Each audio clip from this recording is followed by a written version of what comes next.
शहर में भारतीय जनता पार्टी कार्यालय में विनायक विसर्जन कार्यक्रम का आयोजन किया गया। इस कार्यक्रम में केंद्रीय मंत्री किशन रेड्डी बतौर मुख्य अतिथि के रूप में शामिल हुए। केंद्रीय मंत्री किशन रेड्डी ने कहा कि भगवान विनायक की पूजा करना शुभ माना जाता है। हैदराबाद सेंट्रल जिलाध्यक्ष गौतम राव ने कहा कि हिंदू त्योहारों में भी विनायक उत्सव महत्वपूर्ण है। इस कार्यक्रम में जिला मुख्य सचिव संदीप साई, कृष्णा गौड़, साधना ठाकुर, वनम रमेश, सूर्य प्रकाश सिंह, चिट्टी श्रीधर, अजय, केशव बोइना श्रीधर आदि ने भाग लिया।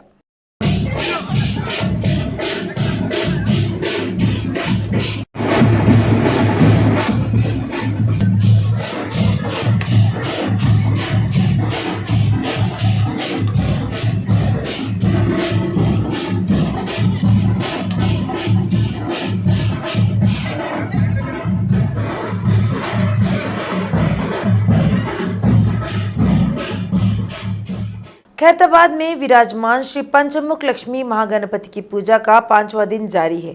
भक्तों को गणपति होमम, अर्चना और आरती के बाद दर्शन करने की अनुमति है। खैरताबाद के इतिहास में पहली बार मिट्टी की मूर्ति लगी है, इसलिए भारी संख्या में भक्तों का हुजूम उमड़ रहा है। कल रविवार होने के कारण बड़ी संख्या में श्रद्धालु पहुंचे।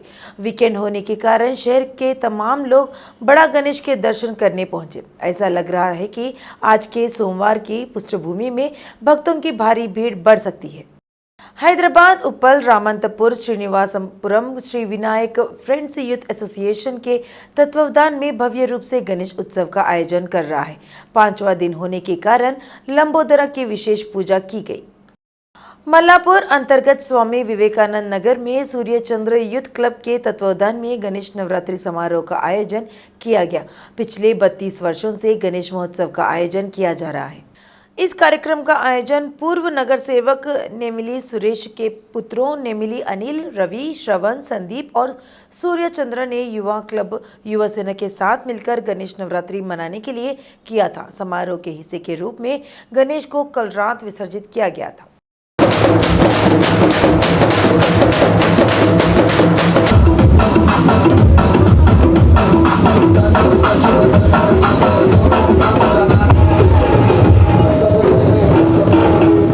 राज्यपाल तमिलसाई ने और अधिक ऑपरेशन करने के लक्ष्य से लोगों की जान से खिलवाड़ करने के खिलाफ चेतावनी दी है। राज्यपाल तमिलसाई ने निम्स अस्पताल में परिवार नियोजन ऑपरेशन के पीड़ितों से मुलाकात की, डॉक्टरों से उनके स्वास्थ्य की जानकारी मांगी की। इसके बाद महिलाओं को फल बांटे गए। उन्होंने निम्स में डॉक्टरों के इलाज पर संतोष जताया। ऐसी घटनाओं की पुनरावृत्ति को रोकने के लिए कार्रवाई की जानी चाहिए। Very happy about the treatment of the doctors, and they need some, because some of them are demanding some financial assistance. They want some help for to bring up the children also. This is the appeal from them, and I will also inform the government because the people are asking that, and within my limits, what all the help I could do, I will do for these patients. And my request is such incidences should not be repeated. Single day. More targets. I don't know what is the problem, and the inquiry yet to be submitted. I am really not only as a governor, as a doctor also I am concerned, because the family planning, with great efforts we have motivated the women towards the family planning surgeries, and this visit wants just to give moral support to them. And my request is everyone should be confident, and they are very confident about the doctor's treatment here. My appeal is all the government hospitals, the infrastructure should be improved so that each and every patient should be. जाने माने भारतीय doctor, विश्वविख्यात cancer विशेषज्ञ doctor नौरी Dattatreya की आत्मकथा journey of my life का अनावरण तेलुगु विश्वविद्यालय सभागार में मंत्री हरीश राव ने किया। इस अवसर पर मंत्री हरीश राव ने कहा कि उन्हें आप सभी के साथ इस पुस्तक का विमोचन करते हुए गर्व हो रहा है। जाने माने भारतीय डॉक्टर, विश्वविख्यात कैंसर विशेषज्ञ डॉक्टर नौरी दत्तात्रेय की आत्मकथा जर्नी ऑफ माई लाइफ का अनावरण तेलुगु विश्वविद्यालय सभागार में मंत्री हरीश राव ने किया। इस अवसर पर मंत्री हरीश राव ने कहा कि उन्हें आप सभी के साथ इस पुस्तक का विमोचन करते हुए गर्व हो रहा है। मंत्री केटीआर ने तेलंगाना के कर्ज पर केंद्रीय वित्त मंत्री निर्मला सीतारमण की टिप्पणियों का पलटवार किया। उन्होंने आलोचना की कि मोदी के प्रधानमंत्री बनने के बाद देश का कर्ज 100 लाख करोड़ को पार कर गया है। मंत्री केटीआर ने आलोचना की कि अगर भारत के 14 प्रधानमंत्रियों ने मिलकर 2014 तक 56 लाख करोड़ का कर्ज लिया, इन 8 वर्षों में वर्तमान प्रधानमंत्री मोदी ने उस कर्ज को बढ़ाकर 100 लाख करोड़ कर दिया है। इस हिसाब से हर भारतीय पर 1.25 लाख बकाया है। विधानसभा अध्यक्ष पोचारम श्रीनिवास रेड्डी और परिषद के अध्यक्ष गुप्ता सुखेंदर रेड्डी ने कल से परिषद और विधानसभा की बैठक शुरू होने के मद्देनजर सरकार और पुलिस अधिकारियों के साथ संयुक्त रूप से एक टेलीकॉन्फ्रेंस की। बैठक में विधायी सचिव वी नरसिम्हाचार्य, CS सोमेश कुमार समेत कई अधिकारियों ने भाग लिया। इस अवसर पर सभापति पोचारम श्रीनिवास रेड्डी ने कहा कि तेलंगाना विधानसभा सत्र का प्रदर्शन देश में अनुकरणीय है। उन्होंने कहा कि सदन की गरिमा को बनाए रखते हुए हर मुद्दे पर व्यापक चर्चा होनी चाहिए। श्रम मंत्री चमकूरा मल्लारेड्डी ने जवाहर नगर निगम अंतर्गत मेडचल जिले और विभिन्न संभागों में कई विकास कार्यक्रमों का आधारशिला रखी। 28वें मंडल में पार्षद निहारिका गौड़ के निर्देशन में बस्ती दवाखाना शुरू किया गया। बाद में DNR गार्डन में तेलंगाना सरकार की ओर से नए स्वीकृत पेंशन भोगियों को नए पेंशन कार्ड दिए गए। मंत्री मल्लारेड्डी ने कहा कि CM KCR सभी समुदायों के विकास के लिए काम कर रहे हैं। तेलंगाना की राज्यपाल तमिलसाई सुंदरराजन ने कहा कि रक्तदान करना कोई मामूली बात नहीं है। उन्होंने याद किया कि जब वे एक हाउस सर्जन के रूप में काम कर रहे थे तो उन्होंने ऐसे दिन देखे जब परिवार के सदस्य भी मरीजों को रक्तदान करने के लिए आगे नहीं आते थे। जिन लोगों ने चिरंजीवी ब्लड बैंक के माध्यम से 50 से अधिक बार रक्तदान किया है, उन्हें राज्यपाल के हाथों राजभवन में चिरू सुखारी के नाम से जीवन बीमा कार्ड वितरित किए गए। Taking a photo and then leaving, it is not with his fans. The habit of his fans, like he is a mega star, you are conducting the blood donation as a mega event. It's a continuous event. And donating blood, as he said, it is not an easy job. I should narrate one incident. When I was the house surgeon, the patients, usually the ICU patient should be isolated. If we advise the patient also, the relatives also, they won't listen. What they will tell, no, I am the closest relative, I am the uncle, and I am the brother, I am the elder brother, I am the younger brother, I won't leave. So we used to go and tell our chief, sir, we are unable to isolate the patient because the chances of infection are more. We are unable to get rid of the relatives. चिरंजीव ने कहा कि 1998 में खून की कमी के कारण कई लोगों की मौत हो गई। उन घटनाओं ने उन्हें बहुत आहत किया। चिरंजीवी ने कहा कि उनके प्रशंसक हैं जो उनके लिए कुछ भी कर सकते हैं। हमने 4 लोगों को लाभ पहुंचाने के लिए उनके प्यार को बदलने के इरादे से चिरंजीवी ब्लड बैंक की शुरुआत की। उन्होंने कहा कि रक्तदाताओं को कुछ सुरक्षा प्रदान करने की मंशा से यह कार्यक्रम शुरू किया गया है। मंत्री सबिता इंद्रा रेड्डी ने श्रीधर कॉलोनी में बाढ़ की समस्या को ध्यान में रखते हुए ट्रंक लाइन के निर्माण का जिम्मा लेने की बात कही। मंत्री सबिता इंद्रा रेड्डी ने रंगारेड्डी जिला महेश्वरम निर्वाचन क्षेत्र के मीरपेट नगर निगम के श्रीधर कॉलोनी एसोसिएशन के सदस्यों द्वारा आयोजित आत्मीय अभिनंदन सभा में भाग लिया।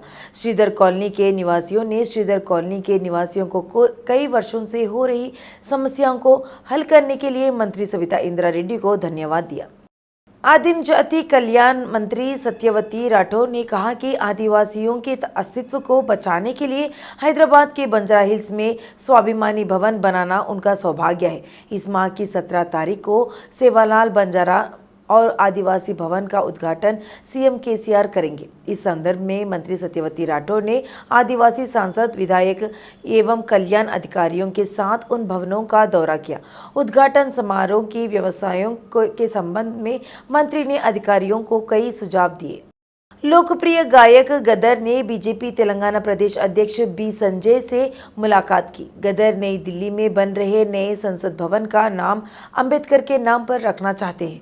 उन्होंने बंडी संजय से इस मामले को संसद में उठाने को भी कहा।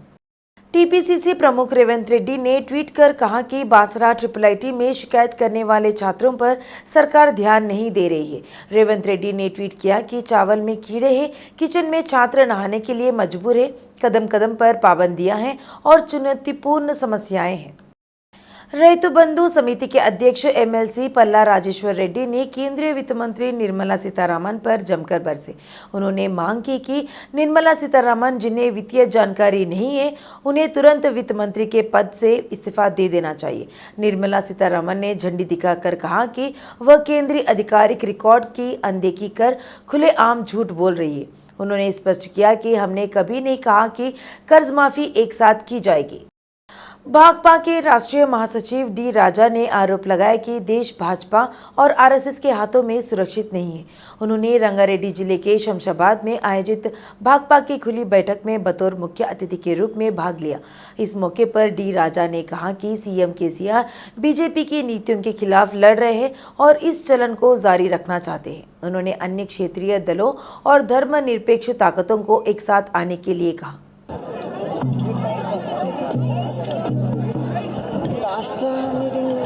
Sound system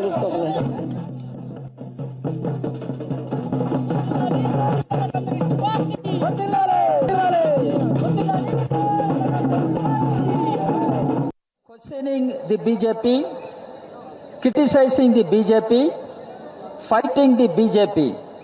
I wish KCR remains consistent and continue the fight against BJP. 2024 Parliament elections are going to be very critical for our country and its future. Country is not safe in the hands of BJP, and country will never be safe in the hands of BJP RSS combined. So in the interest of the country, the Communist Party of India appeals to all secular democratic parties and regional parties to come together and fight together in order to defeat BJP in the forthcoming. Bhajpa के राष्ट्रीय महासचिव तरुण चुग ने कहा कि आगामी चुनाव में राज्य में डबल इंजन की सरकार बनेगी। उन्होंने कहा कि राज्य में भ्रष्टाचार जारी है और लोग इससे मुक्ति चाहते हैं। तरुण चुग लक्ष्मीनगर रेड हिल्स खैरताबाद में रहने वाले भाजपा कार्यकर्ता करण सिंह के घर आए। इस मौके पर KCR पर नाराजगी जताई कि पिछले 8 वर्षों से KCR साहब सत्ता में हैं, लेकिन उन्हें राजा कर्ज की सरकार माना गया। वो इतना AMM के इतने दबाव में है, MIM के इतने दबाव में है कि उन्हें निजामशाही के अत्याचार भूल गए। राजकरों द्वारा जो हत्याकांड किए गए, अत्याचार किए गए, वो सब भूल गए।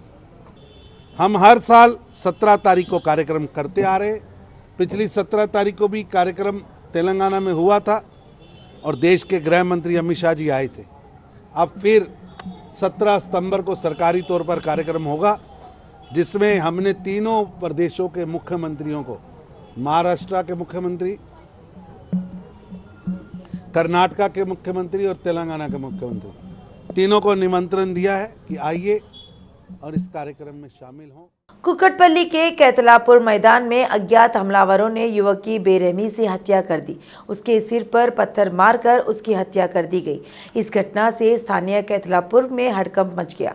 स्थानीय लोगों ने पुलिस को युवक की हत्या की सूचना दी तो मौके पर पहुंचे और जांच पड़ताल की। मामला दर्ज कर लिया और जांच की जा रही है।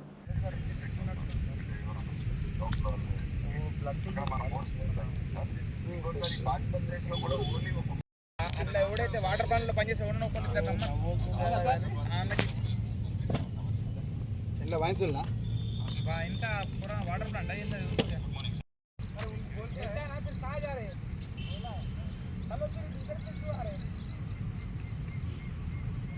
काम करेंगे बस।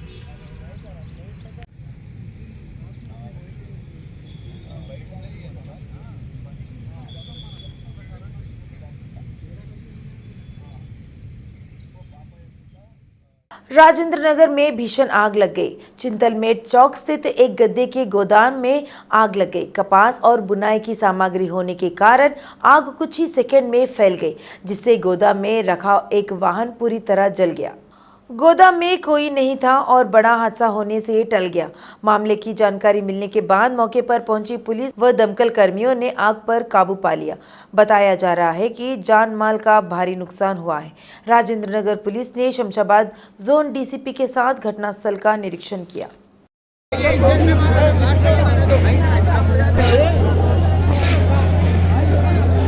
पीछे हटो।